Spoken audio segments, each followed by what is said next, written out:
So as a fighting game fan, I like to keep track of how all the different games are doing, and to do that you can use SteamDB or Steam charts. And yesterday I noticed something kind of peculiar about Rev 2 in the fact that it hit its all-time peak yesterday. And even right now as we speak, there's 1100 people on the game.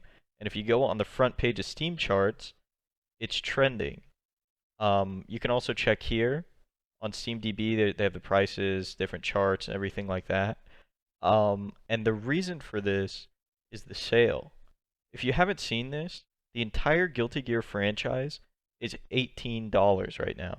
You can get Plus R, you can get Revelator with all the DLC for $12, which is pretty insane. Now, if you're playing the Strive beta right now and you're looking for something to hold you over until the full release, this is probably what you're gonna want to get, right? Is Guilty Gear XRD Revelator, and you'll probably want to get all the DLC. But at this point, right, it's $9. You might as well buy the entire set, right? Even if you don't think you're gonna play it now, you to just have it, right?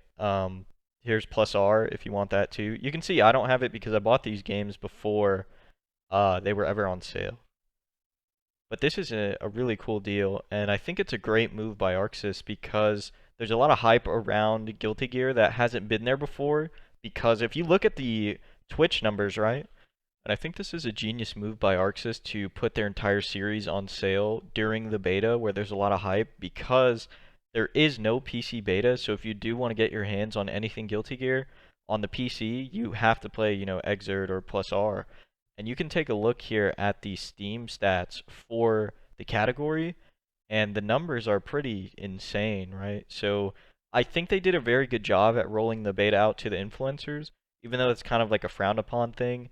Influencer marketing, I think, is a very big deal now, and especially on Twitch where everybody's at home, and the only way for them to see the beta is to watch their favorite streamer.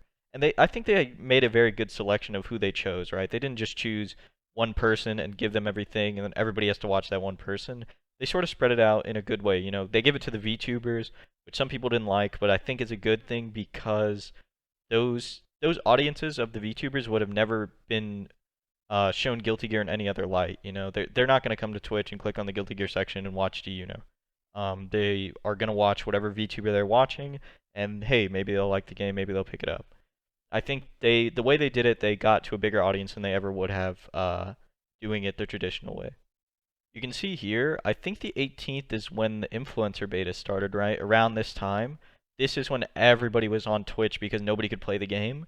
So that's why the peak viewership was on the 18th. Peak channels around 700. I think this is really cool. And I think that's what led to this giant rise, as well as the game being like $5, Well, we got $5 to lose. And even if, people buy it and they didn't like it, they could return it on Steam. So it's really, putting it at that price point was really smart of them, especially at this time. Anyways, I hope you guys enjoyed today's video. If you did, please consider subscribing.